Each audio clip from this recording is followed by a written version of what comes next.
મહાશિવરાત્રિના દિવસે સુરત શહેરના જિલ્લાના મંદિરોમાં શિવ ભક્તો મોટી સંખ્યામાં ઉમટી પડ્યા હતા. મંદિરમાં બમ બમ ભોલેના નાદથી વાતાવરણ શિવમય બની ગયું હતું. આ વર્ષે મહાશિવરાત્રિના તહેવારમાં મંદિરમાં વડીલોની સાથે સાથે યંગસ્ટર્સની સંખ્યા પણ નોંધપાત્ર જોવા મળી હતી. વહેલી સવારથી જ મંદિરમાં પૂજા અર્ચના સાથે વિવિધ પ્રકારના હવન પણ કરવામાં આવ્યા હતા. શિવમય બનેલા શિવ ભક્તોએ જુદી જુદી રીતે ભોળાનાથની આરાધના કરી હતી. પાલ અટલ આશ્રમ ખાતે પારદેશ્વર મંદિરે દર્શન કરીને લોકોએ ધન્યતા અનુભવી હતી. સુરતમાં આજે શિવરાત્રિની ઉજવણી થાય તે પહેલાં જ મંદિરોને લાઇટિંગથી શણગારી દેવામાં આવ્યા હતા. ત્યાર પછી પહેલો તહેવાર શિવરાત્રિનો આવ્યો હોય ભક્તોમાં આ તહેવારની ઉજવણીમાં ભારે જ ઉત્સાહ જોવા મળ્યો હતો. આજે વહેલી સવારથી જ શહેર અને જિલ્લાના શિવ મંદિરોમાં ભક્તોની લાંબી લાઈનો શરૂ થઈ ગઈ હતી. આજે અલગ અલગ કાર્યક્રમોના આયોજન પણ મંદિરોમાં કરવામાં આવ્યા છે. મહંત બટુક ગિરી મહારાજે કહ્યું કે સુરત શહેર અને જિલ્લામાં અનેક પૌરાણિક શિવ મંદિરો આવેલા છે. આજના દિવસે આ મંદિરોનું મહત્વ ભક્તો માટે અનેક ગણું વધી જાય છે. આ મંદિરમાં ધ્વજારોહણ, વિવિધ પ્રકારના યજ્ઞ અને શ્લોક સ્તુતિ ઉપરાંત વિવિધ પ્રકારના પાઠ શરૂ થઈ ગયા હતા. અનેક શિવ મંદિરોમાં 4 પ્રહરની પૂજા વિધિ કરવામાં આવી હતી. તેમાં બ્રાહ્મણોની સાથે અન્ય લોકો પણ જોડાયા હતા. અટલ આશ્રમ પારદેશ્વર મહાદેવ મંદિર આજ શિવરાત્રિ મહાપર્વ મહંત શ્રી બટુગીરીજી સુરત.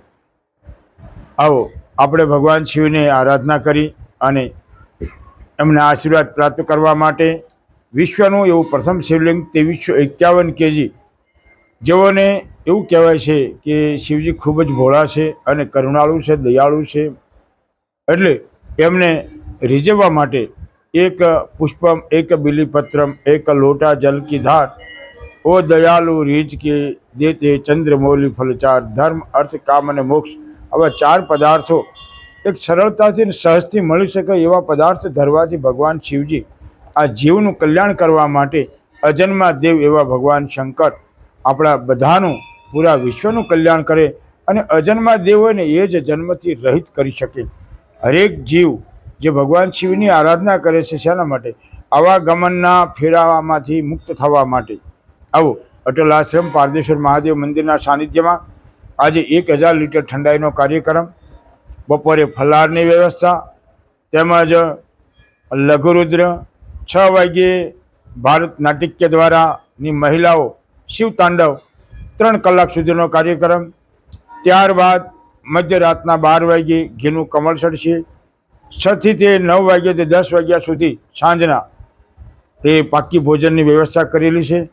30 થી 40 હજાર માણસો જમી શકે, પ્રસાદ લઈ શકે એવી વ્યવસ્થા છે. દરેક ભાઈ ભક્તોને મારી હૃદયથી એવી શુભકામના કે તમારા જીવનો ભગવાન શિવ પ્રસન્ન રહે અને તંદુરસ્ત રાખે અને દેશ અને સમાજનો વિકાસ થાય. દરેક ભક્તોનું સર્વ મનોકામના પૂર્ણ થાય એવી મંગલ કામના સાથે અટલ આશ્રમ સુરત.